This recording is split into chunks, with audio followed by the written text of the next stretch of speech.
I think it's about that time. Welcome everyone to the March USC Master of Professional Writing Student Faculty Reading Event. I'm Karen Tate, coordinator of the reading series. I'm in my second year in the program, and I will be your host for the evening. We'd like to thank Lita Weissman and Andy and the staff of Barnes & Noble at the Grove for hosting us this month, and Corey Clark.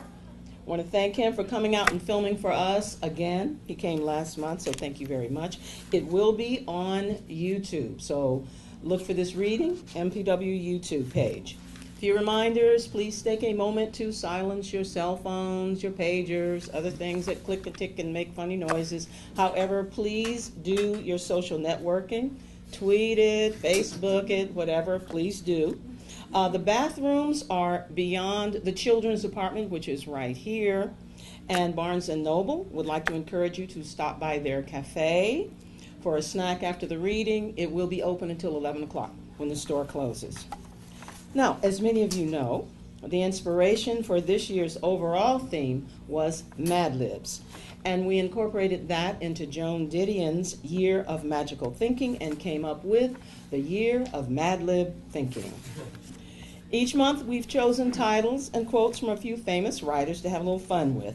And tonight, we're featuring Nobel Prize-winning novelist Gabriel Garcia Marquez, born March 6, 1927.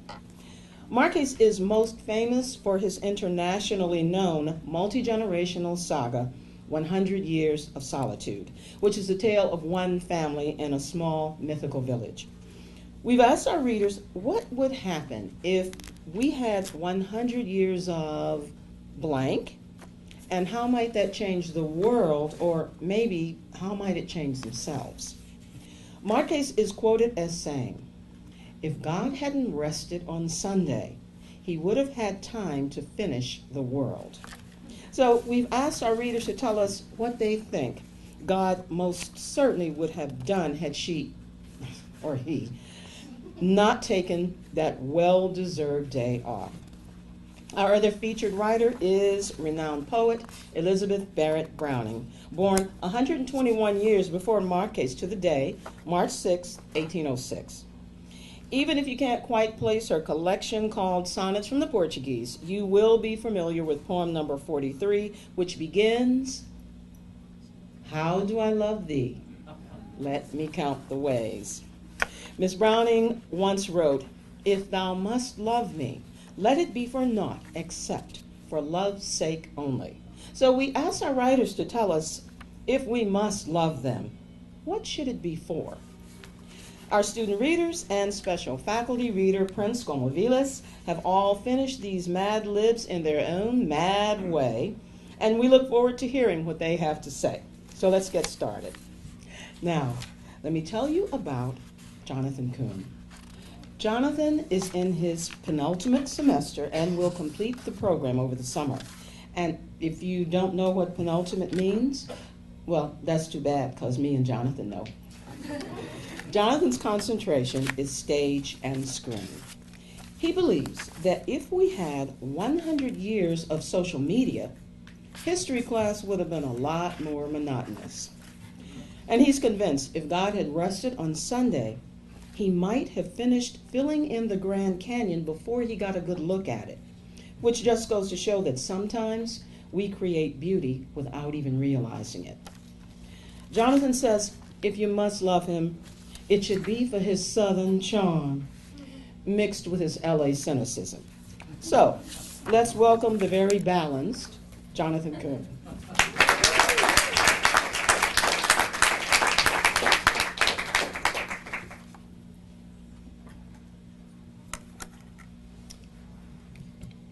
This story is called Off Target. I've always been a pretty efficient shopper. I treat it like a military operation. Plan ahead, get in, extract the items, get out. Sure, sometimes I run into a few speed bumps, slow-moving shoppers taking up the whole aisle, a store changing its layout, getting stuck behind a customer who still writes checks. Overall, though, I've had a pretty high success rate. But that all changed last summer when a series of miscalculations while on a routine mission resulted in a major casualty, my dignity. I was buying a few cleaning supplies from Target. Not enough to need a cart, so I used one of the handheld shopping baskets. Along the way, I picked up a bulk package of paper towels. That might not seem like an important detail, but it was pivotal in my downfall. After only 10 minutes, I was ready to check out, so I joined the line for the express stations. These are still operated by cashiers, but feature a small tabletop instead of the normal conveyor belt, since they are intended for only a few items. I was waved over by a young woman named Francine, who was just starting her shift. As she turned on the computer, I set my paper towels down. Because it was a bulk package, it took up most of the space. My basket wouldn't fit all the way on the table. Unless I held it, it would have fallen off towards me. Not that this was an arduous task, but Francine's computer wasn't letting her log in, so I stood there for a while as she kept trying with no success, eventually calling for a manager.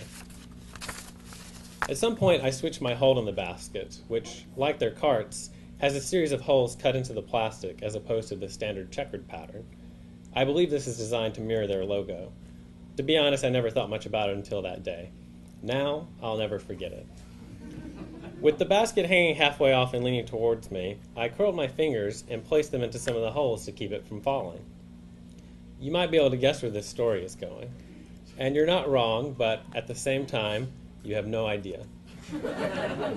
A few seconds later, I realized that my middle finger was stuck. And when I say stuck, I mean past the second knuckle stuck. It was really in there. I tried yanking it, I tried slowly twisting it, I tried pushing bunched up skin back through the hole, but nothing worked. Francine didn't notice my predicament because she was focused on trying to fix her computer and keeping a lookout for a manager. She glanced at me to apologize for the wait, and I calmly told her that everything was fine. While right beneath our eye line, I frantically tugged, hoping to free myself before she and everyone else in the store discovered how big of an idiot I was. Now, this next part is going to sound completely implausible, but keep in mind that these are the actions of a 29-year-old man who had just gotten his middle finger stuck in a Target basket. As I pushed desperately against the plastic, my index finger slipped into the adjacent hole and quickly became stuck too. So there I was, the little double Dutch boy. I realized that even if I managed to get out of this on my own, I wasn't going to be able to do it stealthily enough to avoid detection, so I might as well suck it up and ask for help. I took a deep breath, looked at Francine, and said, "This is really embarrassing, but my fingers are stuck in this basket." Because unfortunately, there is no other way to phrase that sentence. Francine looked at me, then at my fingers, and then declared, "They are not." I assured her that this was not a joke, and to prove it, I pulled on my fingers as she yanked on the basket. Oh my God, they're really stuck in there. Around this time, Francine's manager arrived. I can't imagine poor Lucy's surprise. One moment, she thinks she's attending to a run-of-the-mill computer problem, and the next, she's encountering a man who managed to turn a Target basket into a sadistic Chinese finger trap. But Lucy immediately displayed the quick thinking skills that had earned her that managerial position. She retrieved a bottle of lotion and squirted some onto my free hand. I rubbed it into my fingers, but other than relieving some chafing, it did nothing. Then, for whatever reason, Lucy began massaging the lotion into my fingers herself. I'm not quite sure how she thought this would help, but considering how awkward it was for both of us, I have to commend her work ethic. When this proved unsuccessful, she called over Eduardo, a security guard. He tried cutting the basket with a pair of scissors, but they barely scratched the thick plastic. Defeated, the three employees stepped away to conference about my dilemma. I felt a little like Winnie the Pooh, stuck in place while everyone tried to decide what to do with me. By now my fingers, which I had pulled tight against the holes in an attempt to free them, were swollen and very red, approaching the color of the basket itself. I began to wonder how this would end. Was there anything in the store that could safely cut through the plastic? Maybe they would have to call the fire department to come rescue me. Oh, bother. As all this ran through my mind, I noticed that, oddly enough, I felt a little lightheaded. In fact, I thought to myself, it kind of feels like I might pass out. But no, I reasoned, I'm not going to pass out for my fingers being stuck in a basket. I should have known better than to trust the judgment of a 29-year-old man who had just got his fingers stuck in a Target basket. For a moment, I thought I was waking up from a peaceful dream, but I wasn't in my bed. I was on the floor of Target with my arms stretched out, fingers still stuck in a basket, employees all around me. A man on the phone with the paramedics referred to me as a 26-year-old male, which I thought was an oddly specific age to guess, but at the same time, I appreciated the compliment. One of the employees spoke to a woman behind me that I couldn't see. "Ma'am, you need to move. You're blocking traffic." "I'm waiting on someone." "Okay, but you're still in the way." "I am not," cried the rubbernecker. I realized that all of the customers were staring at me on their way out, as I was literally right next to the exit. And from their point of view, it probably went something like this. "Oh my God, that guy's on the ground. Is he okay? Do you think are his fingers stuck in that basket?" A team of employees managed to cut out a piece of the basket. My fingers were still stuck in it, but at least now it wasn't cutting off my circulation. The paramedics arrived a few minutes later. By then I was already standing up and feeling okay. They checked my vitals and everything was fine. They wanted to know if I'd hit my head, but I had no idea. Eduardo kindly filled in the details. Apparently, when I passed out, the basket slowed down my fall, and he was able to catch me and guide me to the ground. I really wish I could see that security footage. A paramedic used a ring cutter to remove the piece of basket from my finger. "Here you go," he said, handing it to me. It prominently featured the Target logo, serving as both an advertisement to the store and to not sticking your fingers into things you shouldn't. I had to wait with 3 of the men as one of them spoke to the hospital to determine if it was okay to release me. And, more as a joke than anything else, I asked, "Have you ever seen anything like this before?" The oldest of them, a 50-year-old man with a bushy white mustache, wasn't much for kidding around. He considered it for only a half second before scrunching up his face and replying, "Nope." After they left, Eduardo asked if I still wanted to check out. It would have been a completely wasted trip otherwise, so I told him I did. There was obviously no one at my register, so I offered to move to another one. Eduardo quickly held out his hands. No, I'll get somebody." He brought over a cashier who made no mention of the incident, but I have to assume she knew, because if I worked at Target, the first thing I would have done is run into the break room and yell, "Some guy just passed out from getting his fingers stuck into a basket." Still, I appreciated her restraint. I purchased my items and then offered the ruined basket to Eduardo for disposal. Always looking out for me, he asked, "Do you have a camera phone? Want to take a picture of it?"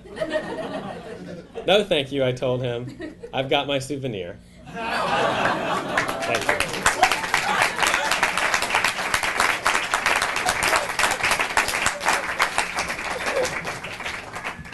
Wow.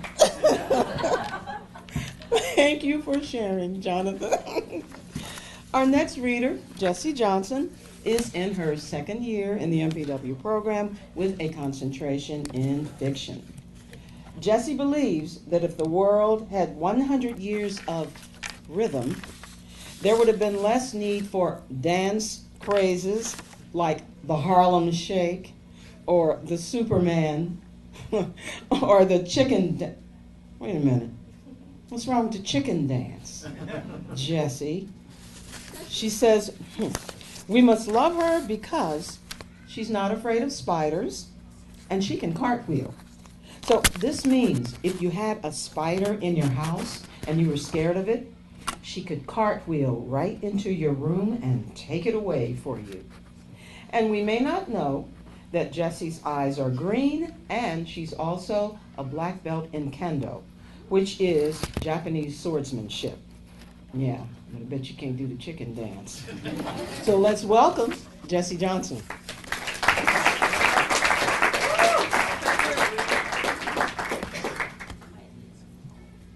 Hello.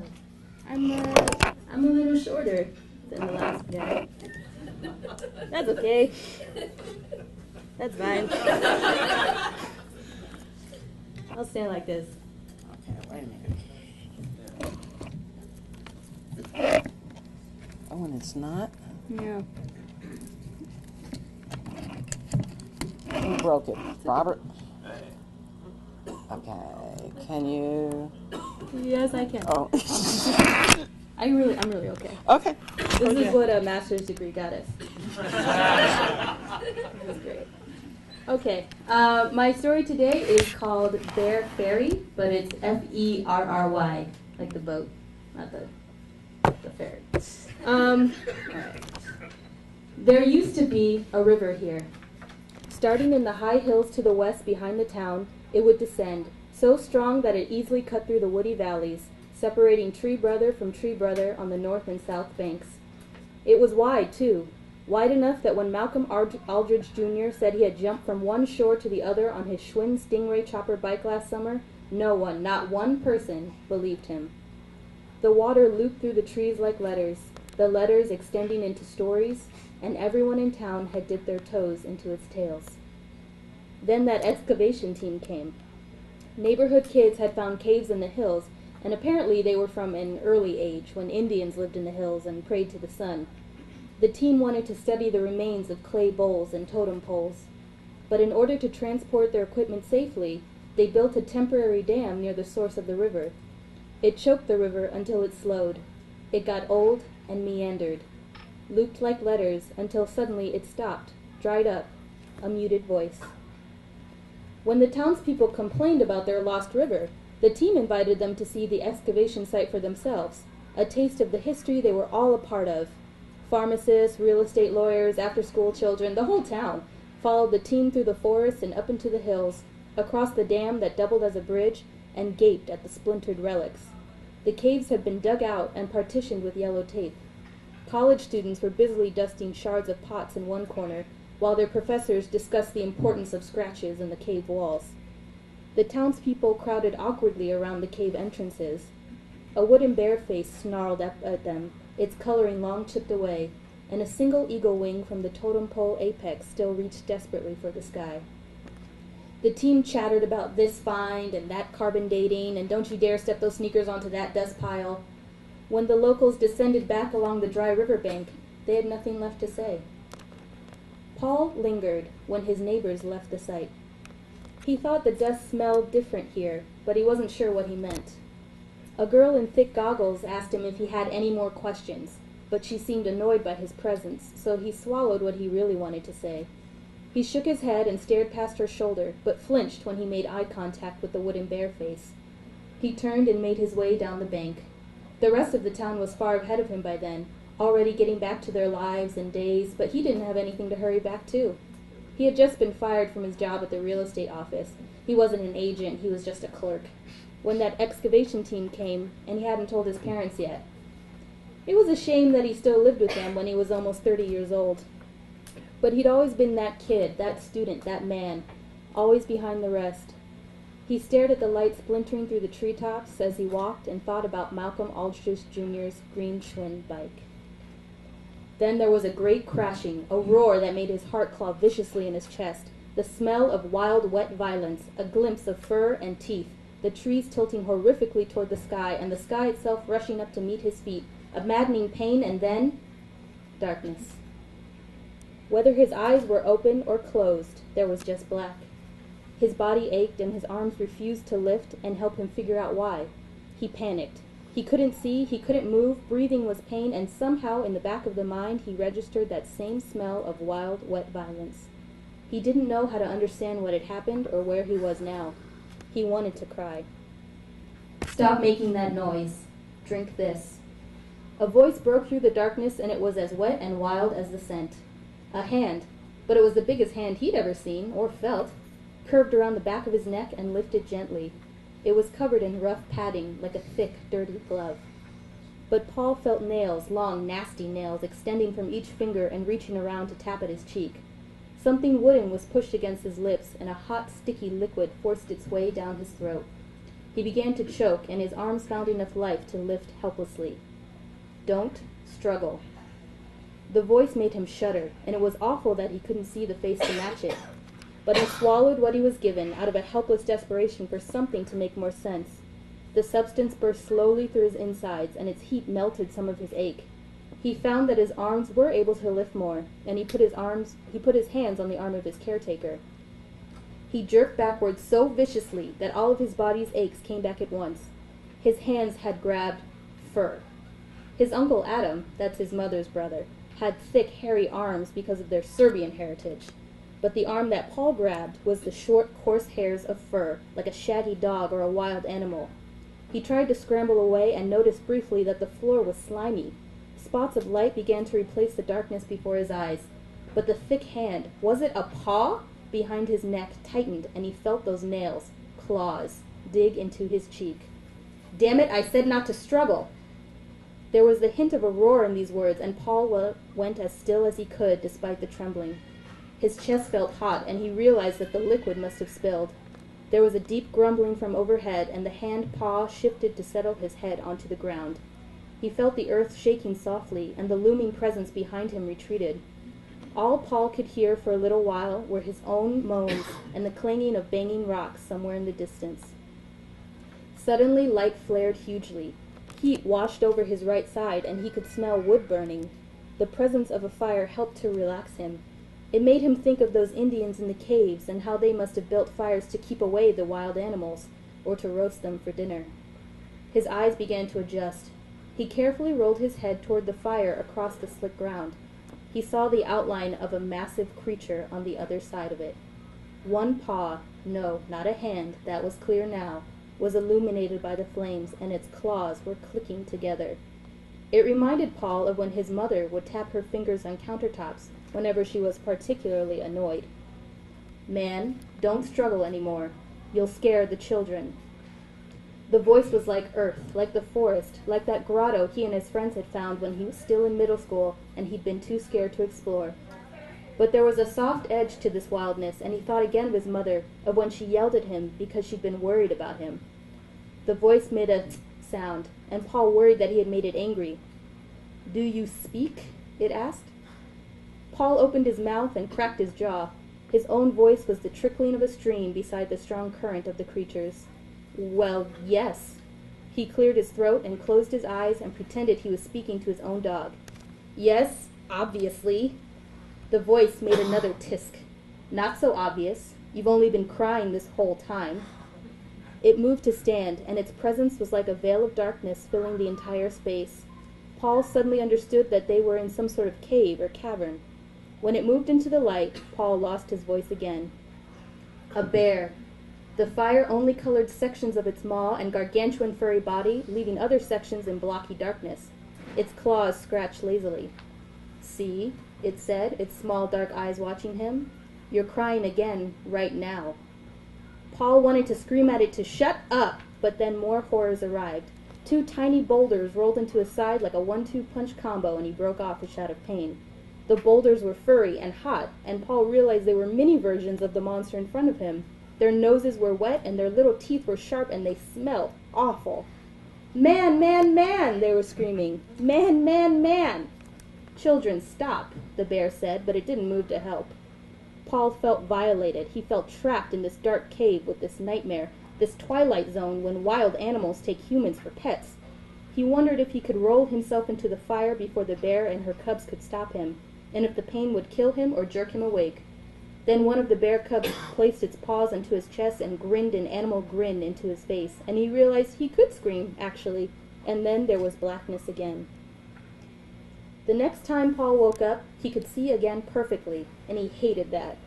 He could see the cave in all of its slimy splendor, and the fire spitting toward the ceiling, and the 2 brown bear cubs rolling together in a corner. He could see his own ripped clothes that were stiff because he'd sweated in them and it had dried. And he could see the bear, with its back to him, standing on its hind legs in another corner, busy at something. "Awake, awake!" one of the cubs yelled, and they both bounded toward him. The bear didn't turn around, but ordered its children away from the man. They did, with the reluctance of most children deprived of watching their parents' exotic dinner party because they must play quietly in their rooms. They shuffled farther back into the cave, and Paul could not see or hear them anymore. It was only him and the bear and the fire. "Why did you kidnap me?" he asked. "I needed a husband," the bear answered. Paul could hear wood hitting wood and the bear shifting and searching through holes in the cave walls that looked like cupboards and cursing softly under its breath. "Why not another bear?" he asked. "There are none," was the answer, and Paul felt too overwhelmed to push that subject. "I can't be a husband to you." he said instead. The bear didn't answer, but continued to be busy in the corner. It turned around after a few minutes with a wooden bowl cradled in its claws. It rumbled toward him, helped him sit up with his back to a cave wall, and made him take the bowl. There was something like grits inside of it. "Dinner time," it said quietly. The end.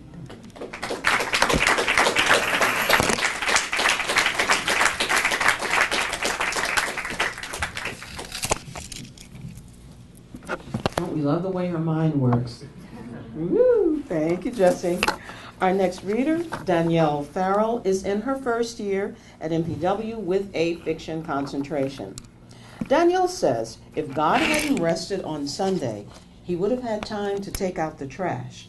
Instead, he left it for us to clean up. And if you must love her, it can only be after you've spent a week with her, which must include seeing her wake up with her retainer on, dripping in sweat after just a few minutes on the Stairmaster, and sitting in the passenger seat of her Corolla as someone, shall we say, displeases her in traffic. After that, she'll believe you love her for her sparkling personality. We may not know that Danielle won her first poetry contest at 9 years old and received a Ruby for a poem she wrote about her mom. So let's welcome Danielle Farrell.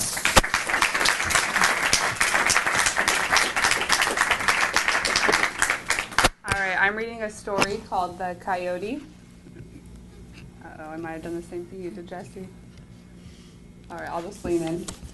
All right, Rex Lucas, 1992. The words, $10,000 prize, caught Mr. Lucas's eye as he sorted the junk mail from the bills his ex-paramour, Lena Mallory, had left in her wake. He read it again, a $10,000 prize given to the best coyote for a diorama at the Natural History Museum. Rex Lucas was a taxidermist by night and now an unwilling single father and stepfather for life. "Johnny," Rex called out. "She's at a friend's," Blaine replied, shoveling honeycombs in his mouth. "You should know that. You're her." He paused to muffle his voice and stick up his fingers in quotes. "Father." Johnny, Rex thought, what a damn name to give a little girl.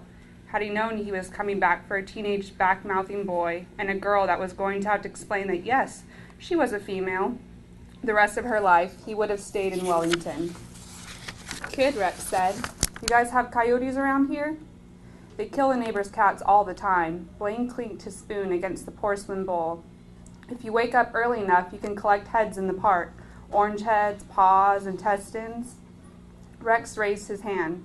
"So you have seen them?" "Not personally, the cats." "Not the cats. Have you seen the coyotes?" "Heard them, actually. I hear them all the time, yipping and barking." Rex tucked the flyer in his back pocket. Blaine Mallory, 1992, 1 hour later. The kitten's eyes followed Blaine's finger along the panel. "We'll take 5 of those," Rex said to the man in the blue pet business apron. "That's a lot of litter you're going to have to clean up," the worker responded. Rex motioned to Blaine. "He's planning on using them as bait for coyotes," Blaine said. The cat's head thumped against the glass. "It's for my little girl," Rex tried to explain. "Johnny wants a cat." "Really?" Blaine chuckled enough for the moment to feel awkward, even for him. "Your daughter's name is Johnny? You think he's going to believe you?" The man, too old to be working as a cat salesman, turned to Blaine. I can sell you 1 cat, not a kitten." "I don't want one, he does." Blaine pointed at Rex. "I'll say it again." Blaine pointed at the kitty in the display, spelling out B-A-I-T. "We sell rats," the man suggested. "My daughter wants 2 kittens for her birthday," Rex argued. "A male and female. I'm sorry that my son has been heavily influenced by his mother's drug use. I thought this was a special occasion and that I could let him out of the house. Apparently I was wrong." Rex pulled out a $100 bill and handed it to the pet store man. Johnny, 1993. The coyote did not sway when the cat meowed. His gray fur, sketched in a sweater pattern in black and white, covered the crooked curves of his bones.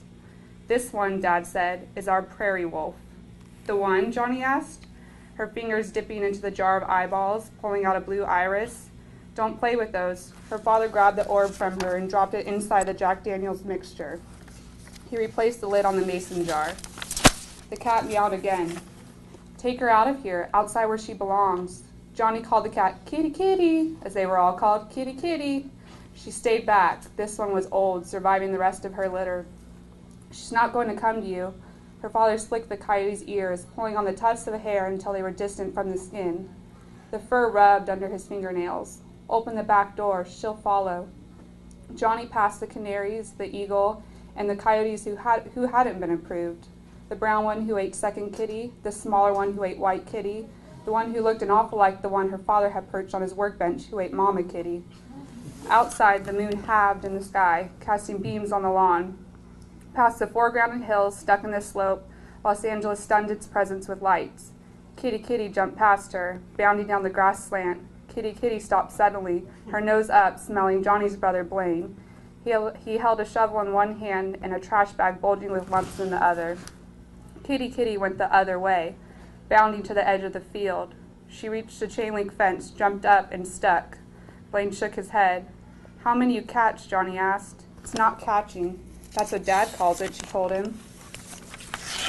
Blaine heaved the bag onto a wheelbarrow. His gloves were caked in blood. He pushed the bag up the hill away from his sister. Johnny ran to meet him. Her bare feet caught dirt under the dry grass. Blaine unlatched the locked door. "I'm coming with you," Johnny said. "I can see that." They went a few more feet, coming to the coyote cages. "Dad's so smart," Johnny told Blaine. He knew the coyotes would like the smell of cat carcass and be afraid of the lights. "Our home up in the hills is perfect for coyote catching." "Do you go to the table when Rex says that dinner's ready?" "Yes." "What makes you think that this is any different? We're all hungry, even the animals." Blaine took out a tabby. Tabby kitty, Johnny thought. The cat's paws hung limp, his tail slung below his hind legs. Blaine opened the trap, pulling up the sliding back and placed the body inside. "Why does Dad make you do it?" Johnny asked. "You're not made for this." His arm reached in the bag, sorted around until he found Beige Kitty, her neck open at the throat. "I could poison them." "The coyotes wouldn't like that. They can smell out the junk." "I could cut them like you do." Blaine held up Beige Kitty by the scruff and put her face in front of Johnny's. "Close her eyes," he said. "Why?" "It's a funeral." "She's just a cat." "I said close her eyes." Johnny reached out her right hand covered in whiskey and made a peace symbol with her fingers. "Like this?" "Yes." Johnny felt the soft lids cover the rimmed balls. She touched the nose after, colder than she imagined. "I," Blaine whispered, "never want you to be like us." He put a gloved hand over Johnny's fingers. His gloves felt rough. He grabbed her hand, keeping the peace symbol, and pressed her fingers to her eyelids, lightly pulling down. She followed his lead and shut them. When he removed his hand from hers, she opened her eyes.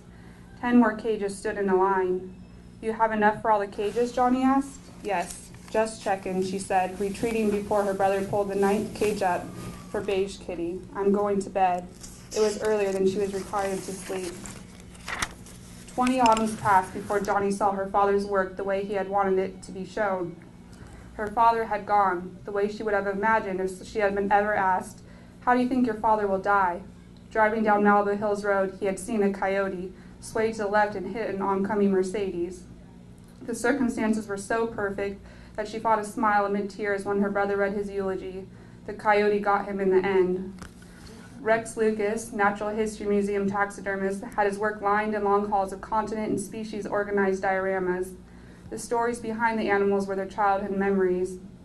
As the museum director dedicated a plaque and the crowd of philanthropists clapped at Rex Lucas's name, Blaine turned to his sister. "Do you want to see it?" "Not particularly." "We have to." The floor in the room was scuffed, showing beige beneath the alternating black and burgundy tiled diamond-layered slates. "This is where I think of you," Blaine said to his sister. "You've been here before," she stated, realizing that of course he had. "You were 12 when we caught her in Ellie's backyard, before Dad got the idea to put the extra cats in the display." "What's missing?" Blaine asked.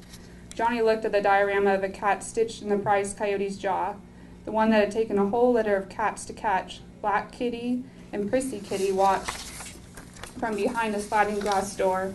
One silently hissed, her back raised. The other lay under the coffee table, more concerned with her afternoon nap. The door left ajar suggested that this caught cat came from inside.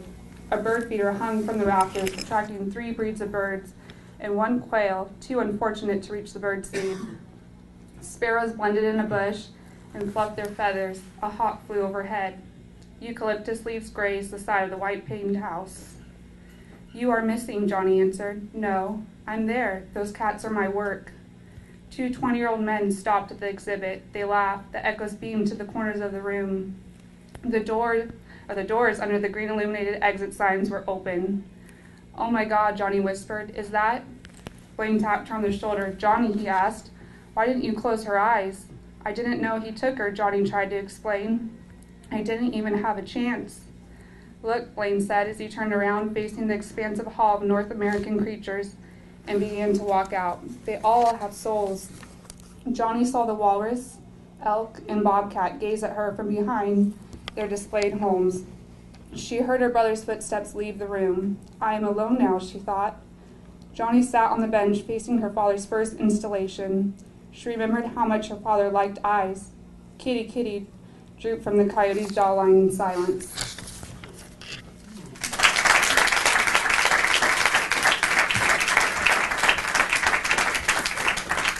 Thank you, Danielle. Ooh. Our final student reader for the evening is Alex Harvey Gerb. She is in her second year in the program with a concentration in fiction. Alex thinks if we had 100 years of stress-free, paid living, we'd all live longer, be happier, and she wouldn't be pulling her hair out over getting her thesis done on time and finding a job. She says, with more time, God would most certainly have made it impossible to get fat off chocolate. In fact, you'd lose weight when you ate chocolate. Yeah, I like that one. We may not know about Alex that she is a violinist and she can play a damn fine tango. Alex Harvey Gerb.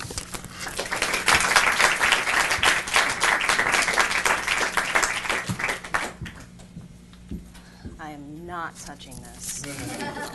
All right, so I am in Richard Rayner's workshop, and we have been doing exercises every single week that are 400 to 500 words that are based off of Chekhov's stories and his life.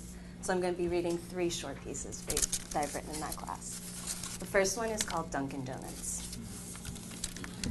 I drive south the morning I sign the papers. 53.7 miles on the 405 of shockingly open road, which, as we all know, never happens. Then 38.8 miles on the 5, with a 10-minute delay because of an accident just north of San Clemente, all the way to Oceanside, and then just a couple of miles further to the base. 97.9 miles in all, 1 hour and 46 minutes behind the wheel listening to car talk, and, later, my know-it-all GPS, who Martha named Shirley for God knows what reason, who judges me for taking a right on Lemon Grove Road instead of a left, all to get from our condo, Martha's now, in Santa Monica to Camp Pendleton for one thing and one thing only, to go to Dunkin' Donuts. I hand the guard at the gate my license, registration, and proof of liability insurance, which I'd made sure I put in the glove box before I left the lawyer's office that morning, because Stan had told me he'd taken his girls down when Dunkin' Donuts had first opened up back in May, and hadn't known he needed to bring proof of insurance. So he'd had to drive all the way back up to Brentwood with a 6-year-old and a 4-year-old crying their weight in tears in the back seat, which now makes me really happy that Martha hadn't wanted to lose her figure by having kids, because that would have been just one more thing she would have taken away from me. I wait a few minutes while the guard checks to make sure I'm not a felon. I'm not, regardless of what Martha thinks. Backing over her cat last week with the car was a complete accident. And then he directs me to the parking lot closest to number 203, which is closer than I thought it would be. And this is great because it's a hot day, and now I won't sweat all over and stain my best dress shirt. There is no line inside. Only 2 off-duty Marines sitting in a corner drinking coffee and talking about nothing in particular. I order a chocolate cream-filled donut, picking the one with the most cream poking out of the top, and sit by the window to eat it. I lick the extra filling down to the hole, then try to suck the rest out, just like I used to when I was little growing up in the Boston suburbs. And my parents would take me to the Dunkin' Donuts down the street from our house every Sunday after church to reward me for not being a nuisance.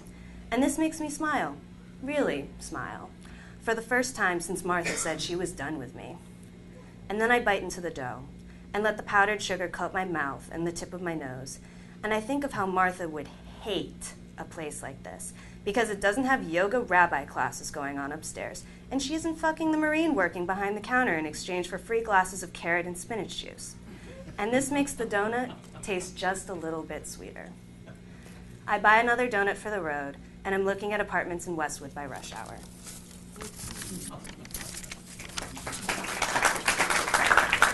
Thank you.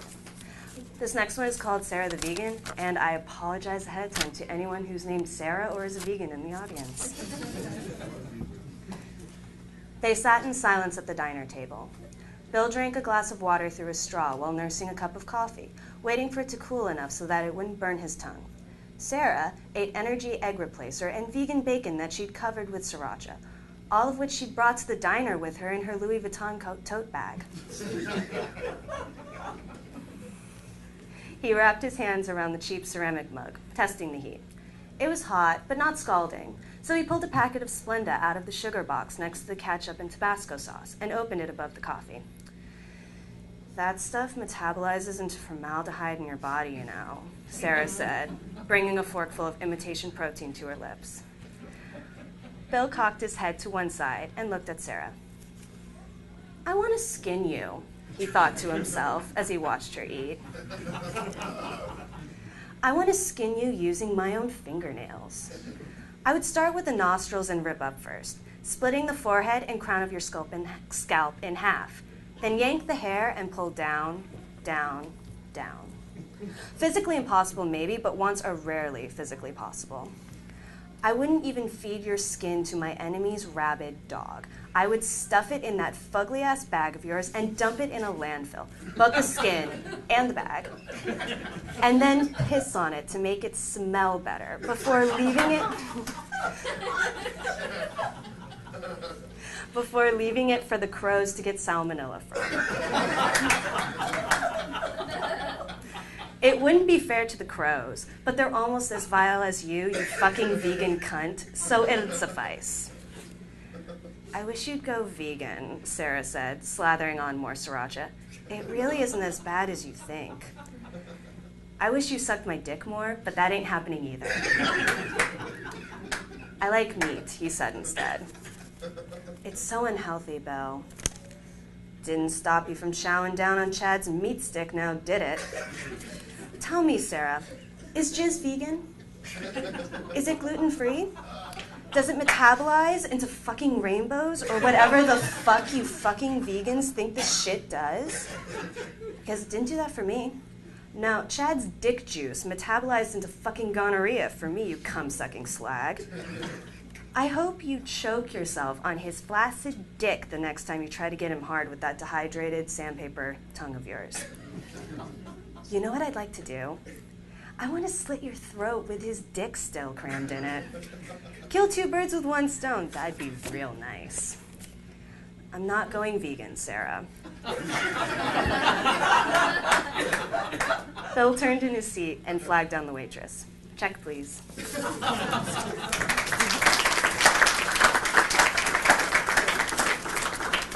All right, this is my last piece, and it's very different from the last one. This one's called Two Primas. Maria and Victor met under the awning of a closed butcher shop in Kyiv on a winter night in '53 when Maria asked on a whim to bum one of Victor's Prima cigarettes while on her walk home. He pulled two from his pack, placing them between his lips and lighting them, first the left and then the right. He handed her the left cigarette and then kept the right for himself, and they smoked in the frosty air together.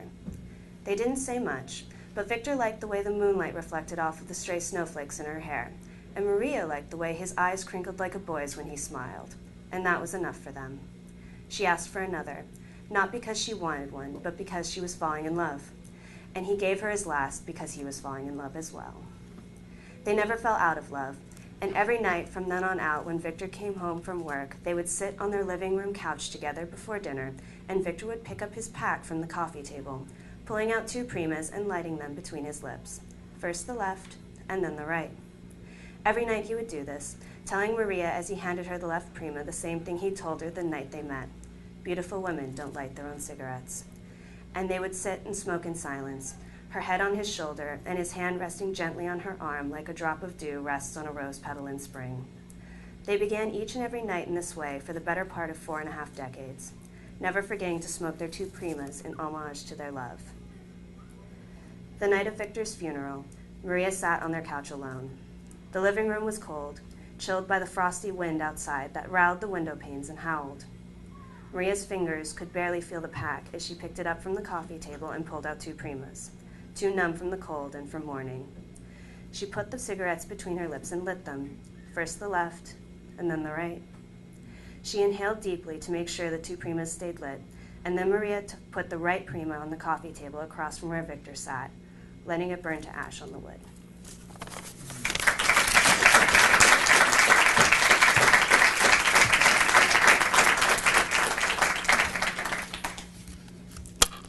Do you kiss your bacon with that mouth? Yeah, she looked like she'd tell a story like that, right? Yeah.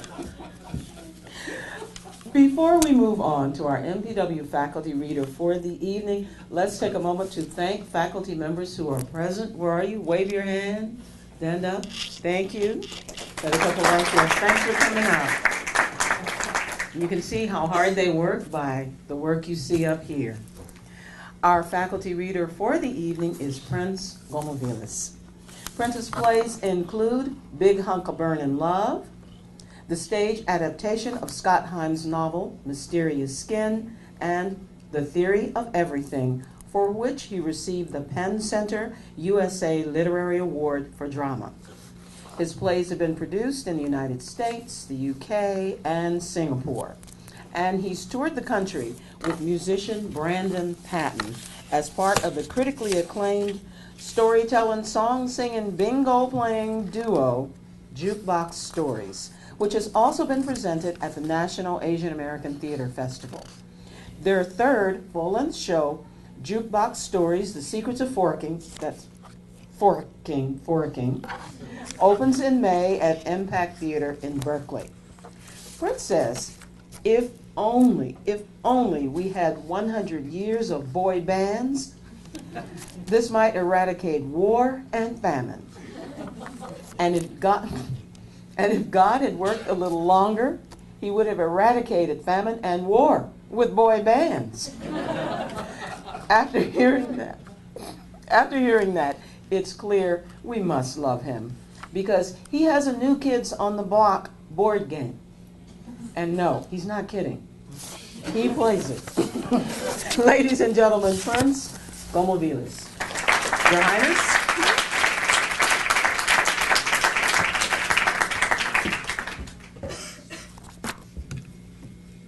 Right.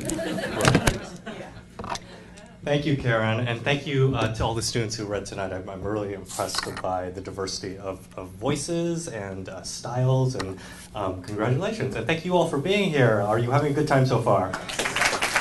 Great. So I have a blog called Bamboo Nation, and a few years ago I wrote an article titled, "Romanian Cinema is the Worst Thing to Ever Happen to the Romanian Tourism Industry." And the gist of the article was this.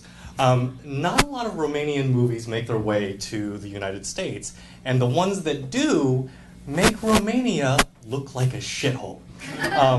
For example, the top prize-winning movie at the Cannes Film Festival in 2007 was a film titled 4 months, 3 weeks, and 2 days. Which is a bleak and depressing drama about a woman who, with the help of her friend, travel around the bleak and depressing Romanian countryside to try to obtain an illegal abortion. And the film climaxes in an excruciating and lingering shot of a dead fetus. This is not a fun movie. A few years later, the winner of the jury prize at Cannes was a movie titled Police Adjective, a bleak and depressing drama about a man who travels the Romanian countryside trying to do a routine police work, and the film climaxes in an excruciating 5-minute scene where all he does is read entries from a dictionary out loud. I'm not kidding. This is not a fun movie either. Now that article is pretty tongue-in-cheek, and it wasn't so much commentary about Romania or Romanian cinema. It was rather commentary about an industry that only allows certain types of movies from places like Eastern Europe to cross over to the United States. Festival programmers and film distributors, you see, love and are drawn to Eastern European films that are bleak and depressing and that climax with scenes that make you want to stab your eyes out. Now, not everybody who read this article or stumbled across the article interpreted the article that way, and not everybody thought I was funny at all. And some people thought that I was serious when I posed the question, is Romania a shithole? It was a funny kind of rhetorical thing, but some people felt compelled to answer, and that blog post still drives a lot of traffic to my site for some reason. It's become this like internet phenomenon. It has the longest comments thread of any post on that site. So like hundreds of people have chimed in about this question of whether or not Romania is a shithole. And there are many comments from actual Romanians who somehow found this article and wanted to write directly to me. So there are a bunch of comments from people who lash out at me because they think I'm being an asshole. There are comments from actual Romanians who actually concede, yeah, Romania is a shithole. I live here, I know. And then there are these people who actually urged me to take a look at Romania's neighboring country of Moldova, because apparently, according to them, that place is the real shithole. One person wrote, I live in Romania's stupid retard cousin of a country next door, Moldova. And while I've grown to love the little village I live in, every one of the comments against Romania thus far should really be directed at Moldova. It's way shittier than Romania, trust me. So last year, I was very surprised to receive an email from the director and founder of the Southeast European Film Festival, which is a festival that is actually held here in Los Angeles, and they screen films every year. And she stumbled upon me on the internet because when you Google Romanian cinema, I'm like one of the top results. So she had read my article, Romanian cinema is the worst thing to ever happen to the Romanian tourism industry, and she decided to write to me because she wanted me to become as involved with her festival as possible. She asked me seriously, she was like, I read your article, I understand what you're saying, I think my festival needs a fresh voice like yours. Would you like to be a festival programmer, or would you like to moderate a panel, or would you like to be on a jury? And I was like, are you kidding me? I didn't believe that this was possible. Now, the idea that I could be recruited as some kind of authority on Southeast European cinema is like absurd. Because if you look at my DVD collection, you'll find things like Howard the Duck and the Goonies, and these are the types of movies that I'm generally into. But I saw this as an opportunity for what, I don't know. And that is how I ended up on not one, but 2 juries at the Southeast European Film Festival last year. One jury was to determine the year's best short fiction film, and the other jury was to choose best short documentary, which means I had to screen 14 films, some of which were from Romania. And although those shorts didn't make Romania out to be as bleak and depressing as the previous features I had seen, it is a country where, according to these movies, cops accidentally shoot you to death, and mothers try to marry off their daughters by placing jugs on fences as code for Romanian bride in the house, come and get her. Seriously. So I decided to attend opening night of the festival because I thought, again, this is an opportunity. And I looked in the program and discovered that the opening night film was from Romania. And not only was it a film from Romania, it was a Romanian romantic comedy. You heard that correctly. They were going to screen a Romanian romantic comedy. And not only were they going to screen a Romanian romantic comedy, the title of this movie was, are you ready? Hello, how are you? Seriously, that was the title. Hello, how are you? It's a Romanian romantic comedy. Yes, romance, Romania. Hello, how are you?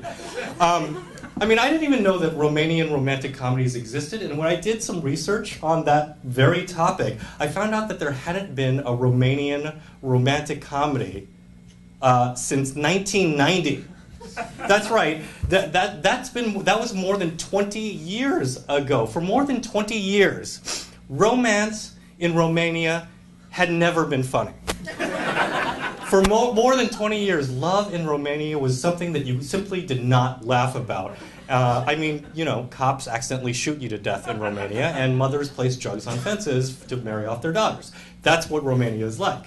So opening night was held at the Goethe Institute in Los Angeles, and as soon as I arrived, I was approached by the enthusiastic and strikingly elegant festival director. Her name was Vera, and she came from the former Yugoslavia, and she showered me with praise about my work, and she proceeded to introduce me to a number of people in rapid succession, and then she eventually left me to be cornered by a Turkish reporter who wanted to interview me on camera, and I was like, what? Why? I don't understand. Like, I don't have really anything to do with this festival. There's not much I could say. And then he said, well, but you're serving on 2 juries at the festival, so you could talk about the festival and the films that are coming out of Southeast Europe. And I was like, and then he kept smiling and he kept repeating how easy it would be for me to do this. And I started to panic because I don't know anything about Southeast Europe anything. I didn't even know that Southeast Europe was like a region that had countries. And if you had asked me like to name a country in Southeast Europe, like I would have my mind would have exploded. Anyway, at that point, I managed to actually get away from the Turkish reporter because the program was about to start. And he said that he would track me down later. It didn't sound like a promise. It sounded like a threat. But I went inside to the theater, and the audience was full of Romanians. And not only was it full of Romanians, it was also in attendance was the Consulate General of Romania. And they thought this movie was hysterically funny. They were like belly laughing, and there was like tears streaming down their faces. And Hello, How Are You? Is about a middle-aged married couple who's lost that romantic spark after 20 years. And the husband and wife unwittingly start an online relationship in a chat room with each other. That's pretty wacky. And I actually liked the movie, and I thought it was really charming until the film climaxes with a bleak and depressing, unhappy ending. So, you know, the husband and wife, of course, eventually discover that they're chatting with each other, and they both feel so betrayed that they end up getting a bleak and depressing divorce, and that's how the movie ends. That's how this romantic comedy ends. I managed to leave opening night without the Turkish reporter grabbing me and without having to face the Consulate General of Romania. So all in all, it was a good time. Closing night of the festival was at UCLA, and the relative levity of Hello, How Are You? Was nowhere in sight because I had to sit through a bleak and depressing Turkish political documentary about the European Union, and it was a double feature, and a depressing Turkish art film about a woman who travels around a bleak and depressing Turkish countryside to collect elegies. Yeah, I'm serious. She goes around collecting elegies. And the film climaxes with an excruciating, lingering shot of her wandering the empty countryside. And I couldn't skip out on the evening because I had been tapped to co-present the awards for Best Short Fiction Film and Best Short Documentary. I had to get up in front of an audience and pretend that I had any stake in this. So I couldn't get out. And after barely making it through the two Turkish films without falling asleep, I tried to leave, but I was cornered once again by the Turkish reporter, and I discovered that this interview he wanted to do was for Turkish national television. I tried to get away.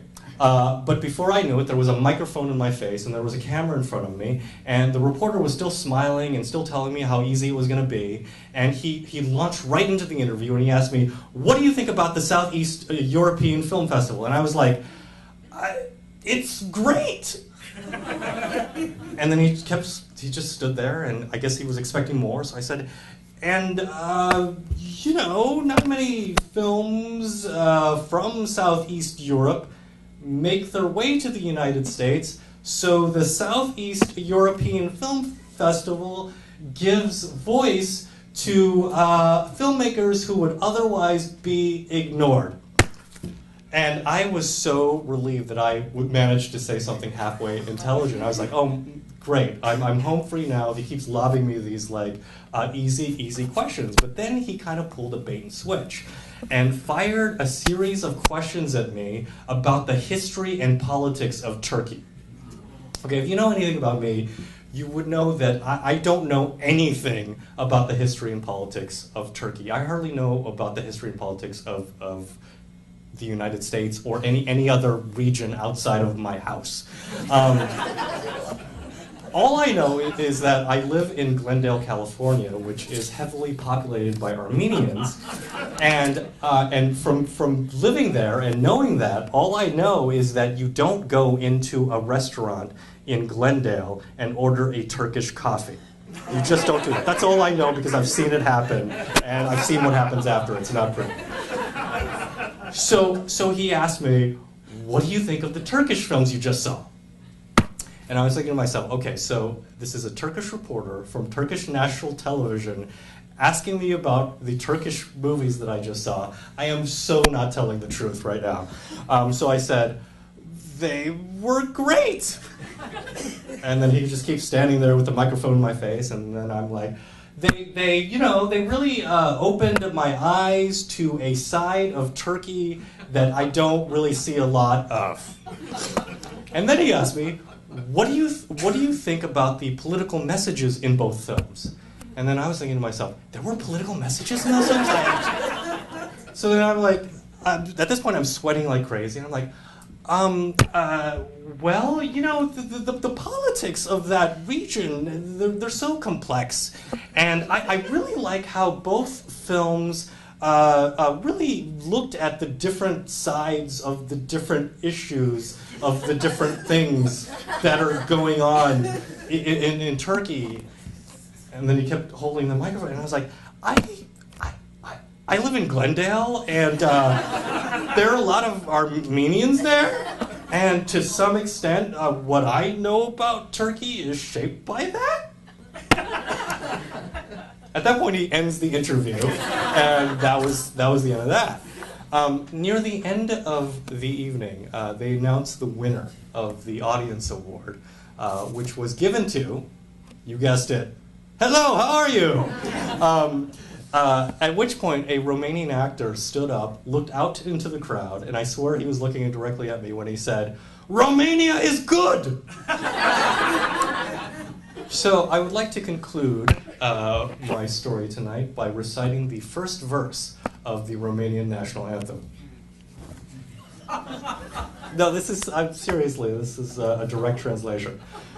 "Awaken thee, Romanian, from the sleep of death,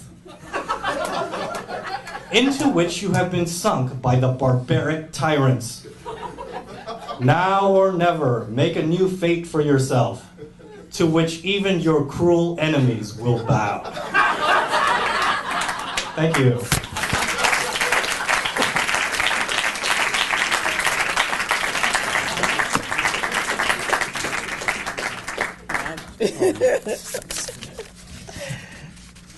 Okay. Thank you, Prince. Romania forever. Thanks, Prince. Let's thank all our writers once again. That concludes our readings for the evening. We want to thank Leader Weissman, Andy, and Barnes & Noble at the Grove for hosting us this evening. We hope they'll have us back. We also want to thank Corey Clark, our camera guy for the evening. We encourage everybody, go on YouTube, USC MPW Readings, and take a look at this and past readings. And be sure to like USC MPW on Facebook and share with your friends. Thank you for coming out. Stop by the Barnes & Noble Cafe, Bakery, and get home safely. Thank you.